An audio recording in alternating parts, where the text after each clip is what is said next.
Stress, the process by which we appraise and cope with environmental threats and challenges, can take many forms. It can be a huge math exam, a tough divorce, or the death of a loved one. Stress affects our brains in more ways than we think.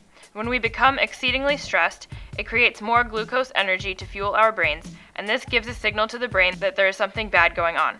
As this happens, the amygdala surges more energy into the memory-creating parts of the brain. Consequently, exciting or stressful events can form more vivid or permanent memories, and the duller moments can become lost. This is a fact that has been noted throughout history. Traumatic and stressful experiences tend to stay with the person much longer and more clearly than others. Extremely sudden and stressful moments can also lead to what are called flashbulb memories. If something terribly shocking happens, the brain has an instinct to capture and remember it. The brain doing this is almost a method of self-preservation. Such traumatic experiences are something that the brain does not wish to endure again. This explains the uncanny memory that victims of the 1989 San Francisco earthquake had.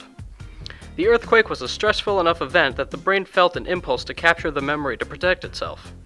Drug companies use the intrusiveness of the traumatic memories to create their drugs designed for stress. Making the drugs able to block or dull sticking memories is a major method to reduce stress.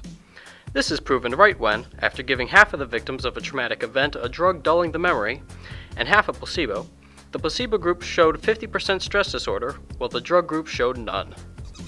However, although stress-induced flashbulb memories are vivid and confidently recalled, they are also very often misinformed. When a person truly experiences something, like the people in the San Francisco earthquake, their memory is much more likely to be close to accurate. However, people recalling their whereabouts when they heard about something, such as the 9/11 attacks or the earthquake, have memories that are more than often skewed without the person knowing. As people continually think and talk about their stressful memory, misinformation naturally comes into the mix, and as time passes, the person no longer can differentiate the truth. Take, for example, a child's memory of being told his dog died. Maybe when his mother gave him the news, he was watching a show taking place on a beach. As he continually gets older and keeps thinking and retelling the story of his dog's death, he may eventually misremember the beach as actually being at a beach and begin telling the story this way.